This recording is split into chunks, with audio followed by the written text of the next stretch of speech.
Ever feel like your brain just checks out right when you need it most? Happens to the best of us, right? Especially when you're staring down a tricky coding problem. You're definitely not alone. Yeah. We're doing a deep dive on that blank mind syndrome today. Using that article you sent over. Yeah, that's the one. I thought it was fascinating. This too. It's a bit different than our usual deep dives. Yeah, definitely. More about like sharpening our mental tools. Right. Than, learning a new framework or something.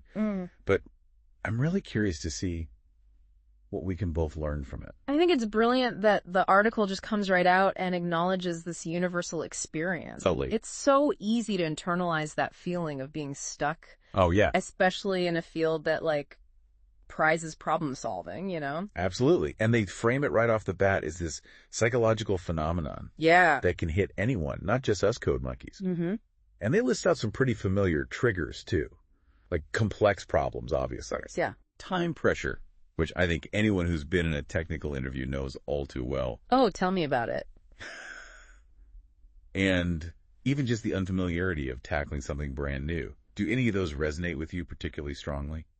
They're all pretty spot on, to be honest. Yeah. But that time pressure element, man, that one's a real killer. I remember early in my career, I was in a technical interview, and they presented a problem that at first glance just looked like absolute gibberish. And the pressure of being observed, that ticking clock on the wall. It's amazing how quickly it can just derail your thinking. I can only imagine. It's like all your usual problem-solving strategies just, poof, vanish into thin air. Exactly. But thankfully, the article doesn't leave us hanging. True. They introduce what they call weapons to combat blank mind syndrome. Okay. And the first one up is problem restatement. Problem restatement. Okay. It seems like such a simple idea. Yeah. It's not changing the actual problem, but changing how you think about it. Right. It reminds me a bit of how important it is to choose the right words when you're trying to explain something complex, Have you found that to be true in your work? Absolutely. That rephrasing element is essential. Yeah. It's all about translating the problem into a framework that makes sense to you, to your unique way of thinking. They use a great example in the article. It's the two-sum problem. Yeah. For anyone who's not familiar, it's this classic coding challenge where you're given a list of numbers Right. and a target sum, and you have to find the pair of numbers in that list that add up to that target. Right. Seems straightforward enough, but the way they describe rewording it really highlights the path to the solution. It's almost like you're switching from a blurry map to one with perfectly clear directions. Exactly. Just by using different words to describe the same destination. That's a great way to put it. And I imagine this reframing concept, it comes up a lot in your work, even if it's not directly related to code, right? All the time. You wouldn't believe how often a problem just seems insurmountable. Right. But then someone reframes it in the language of their expertise, whether it's design or data analysis or whatever, and suddenly, boom, a breakthrough happens. Wow. It's like that quote, if you can't explain it simply, you don't understand it well enough. Yeah.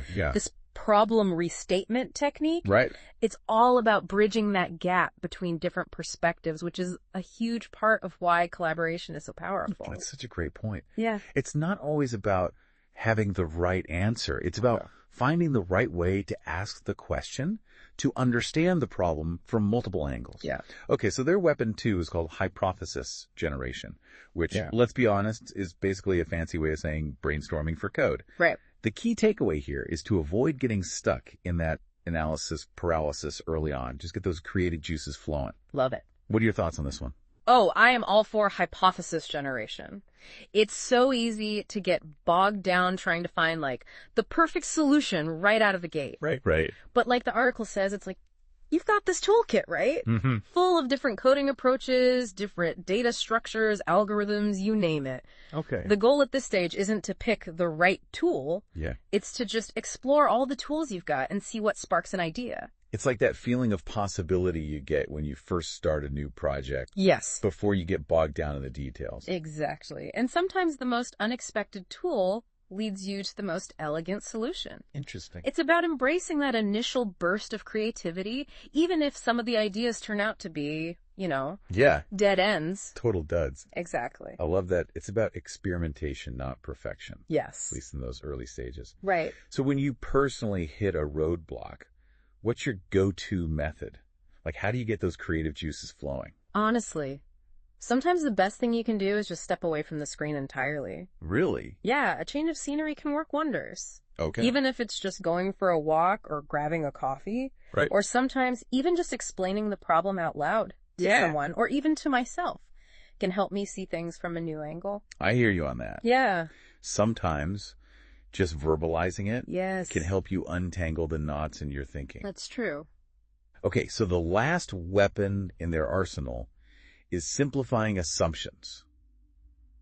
Which, I gotta say, this one really resonated with me. Okay. Because I have a tendency to overcomplicate things. Right? It's about taking a step back and intentionally simplifying a complex problem Yes. to get a foothold, wouldn't you say? Absolutely. Yeah. The article uses the example of building a cache implementation. Right. You start with a very basic version, Mm-hmm.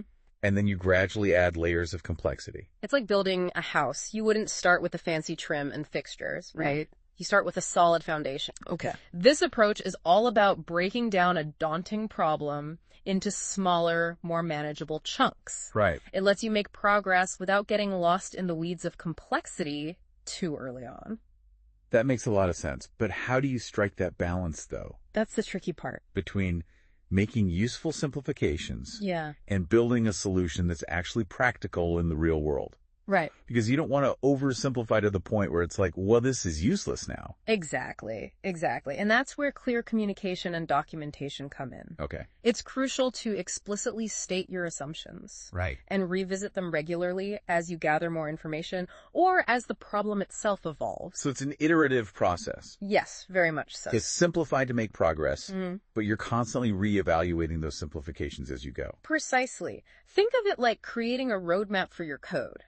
You start with a high-level view, outlining the major landmarks, and then you gradually fill in the details as you go, refining your route along the way. I love that analogy. It's a good one. It's about finding that sweet spot between clarity and complexity, knowing when to simplify and when to dive into the details. Exactly. Now, the article doesn't just throw these techniques at us in isolation, which I appreciate. Right. They go on to apply them to real-world scenarios that many programmers face. Yeah. Things like technical interviews, system design, even algorithm optimization. And they've got this whole section on using these techniques for, like, graph traversal problems in technical interviews, which, let's be honest, those are enough to give anyone a case of the coding jitters. Absolutely. Graph problems are notorious in interviews, but the way this article breaks down how problem restatement can be applied to those scenarios is really insightful. Yeah. Instead of getting lost in the weeds of nodes and edges, All right. it encourages you to take a step back and reframe the problem in a way that makes more sense to you. It's like they're reminding us that even in a high-pressure situation like an interview, it's okay to slow down, take a breath, For sure. and make sure you actually understand the problem before you even think about writing any code. Exactly. And they also touch on the fact that it's perfectly acceptable to start with simplifying assumptions in an interview setting. Yeah. It's better to demonstrate a clear thought process and solve a simplified version of the problem Right. than to go down a rabbit hole of complexity and just get completely lost. That's such a good point. It's about showing your problem-solving skills, Yes. not necessarily memorizing every algorithm under the sun. Exactly. And they also dive into system design using the example of building a URL shortener. Okay. It's something that we use all the time without really thinking about the complexity behind it. Right, right. And they illustrate how simplifying assumptions can be really useful in designing these scalable systems. Yeah. You don't start by building for 1 billion users, right? Yeah. You start with a core set of features and then you scale up strategically.